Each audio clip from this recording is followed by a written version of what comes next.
Thank you for joining The Educator's Edge, a podcast brought to you by the Academy of Learning for Adults. My name is Lisa Ellum and I will be your host.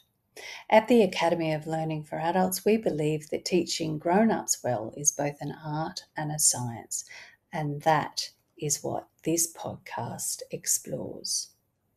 Enjoy the show. Hello and welcome back to 2026. This is our first podcast for the year. Amazing, isn't it? Welcome to the Educator's Edge.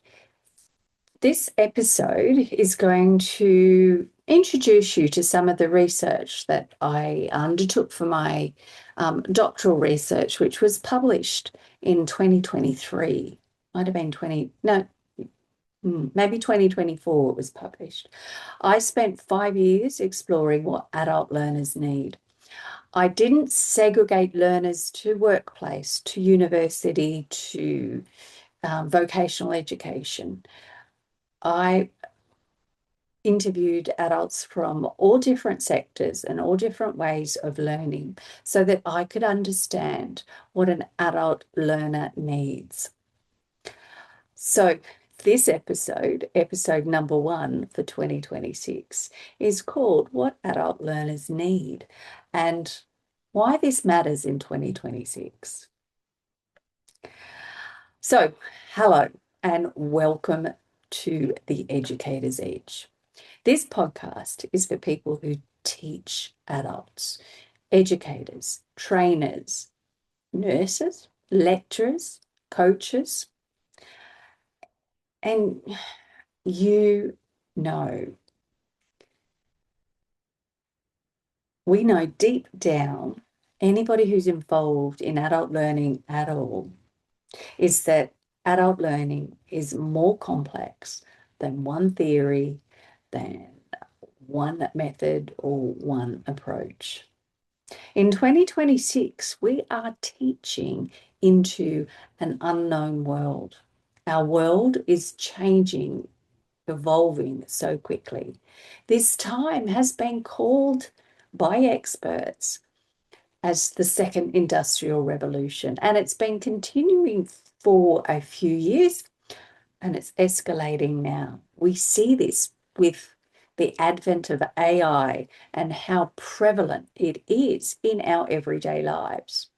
I had a friend who, when she travels, she's in a different city and she'll plug into ChatGPT, to plan a day of walking tours. And she has the most amazing adventures. So AI is here, it's to stay, and it can be used really well.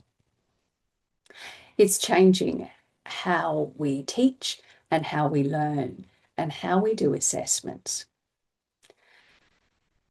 We call this a digital disruption. It's a change. Artificial intelligence, there's workforce pressure, and we have exhausted learners on top of our ever-changing world. And yet, we often respond to change with content. We add more instead of really stripping back the curriculum and looking at what is relevant here and now and how can we deliver it effectively and efficiently so that meaning is made, but also how can we assess it? So today I want to step back and start somewhere more fundamental. The core question through my doctoral research was simple. What do adult learners need? My initial question was, what do adult learners need to succeed in learning today? But defining success as an individual measure was quite difficult to get, my academic judges to agree. So we just went simple. What do adult learners need? Now, we're not talking about the techniques that work best, although I was interested in that, or what platform is the newest and most effective. But I really wanted to look at what adult learners need as human beings on this journey of learning, a journey of change, um, maybe motivated by desire or ambition, or just curiosity. But what did they need as they stepped into learning and how, and as they continued along this journey? What emerged from my research was a theory of adult learning grounded in four core beliefs, well, not beliefs, four core needs. And they were self, change, community, and joy. So let's start with change. Adult learners meet change as they are learning, as we're expanding our knowledge. We are changing what we know and how we show up in the world. Now, most adults don't learn because it's convenient. They learn because something has changed. Change has triggered a change in thinking that's requiring more change. Whether it's a new role, a new expectation, a career shift, financial pressure, or a life transition. Learning asks adults to reorganize their lives, to renegotiate time, to manage their energy, their family responsibilities, their financial responsibilities, and identity. So when an adult appears unmotivated or disengaged, my research suggests that something different is happening. They're often managing change, not resisting learning. As educators, the question becomes, what change is this learning asking of adults? And how well are we supporting them?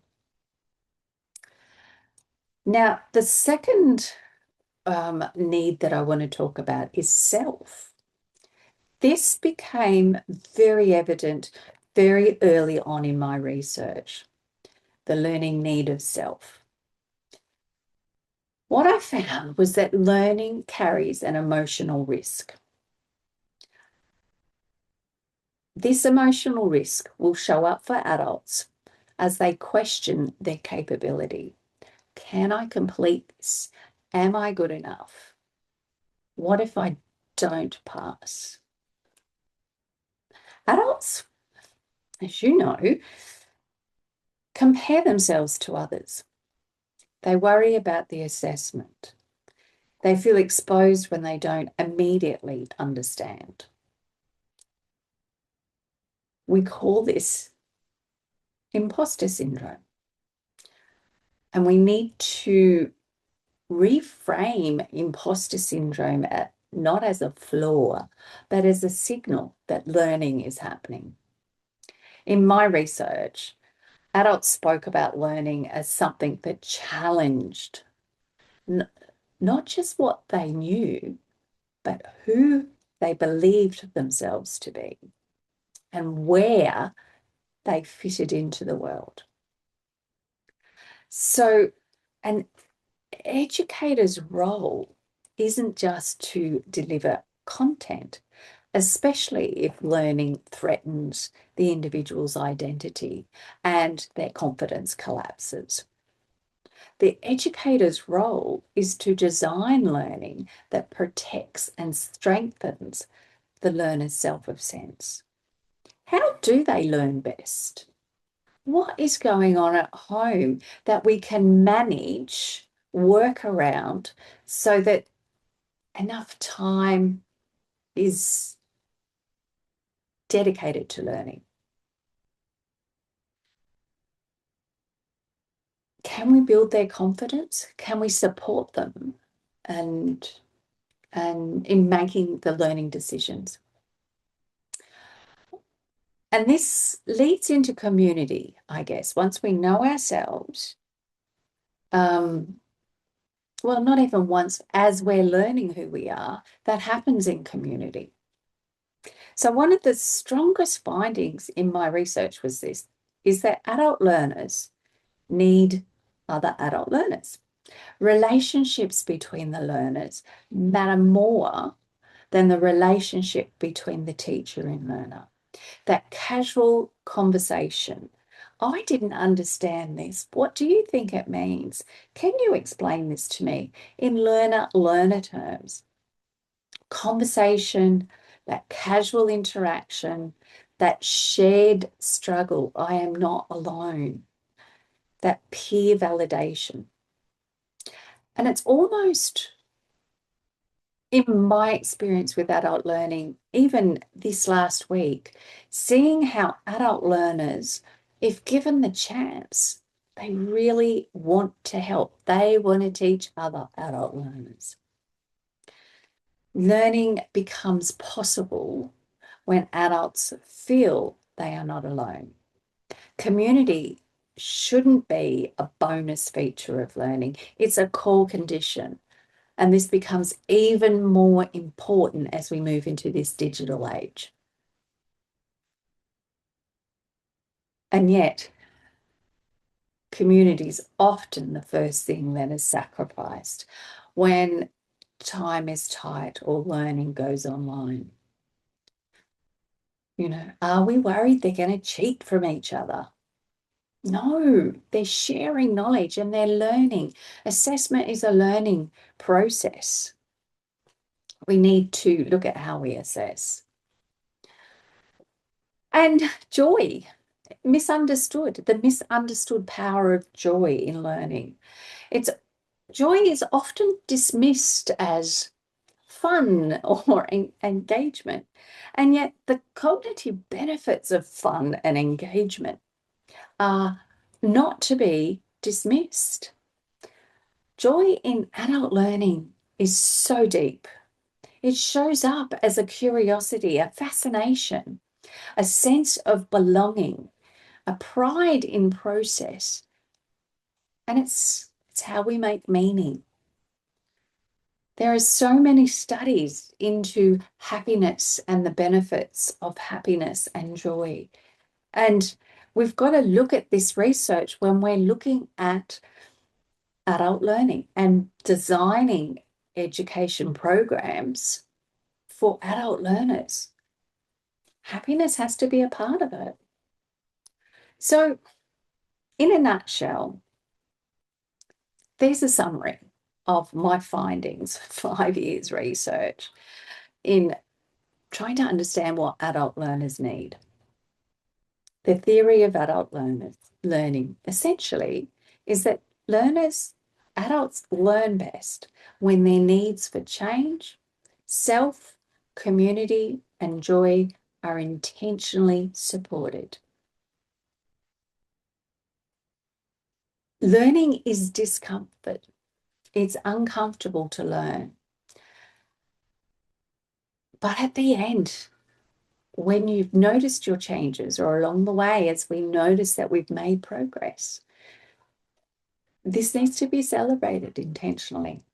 The theory does not replace adult learning, other learning theories or approaches.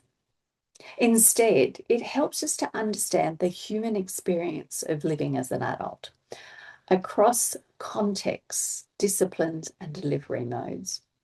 It brings together our divided adult learning sector.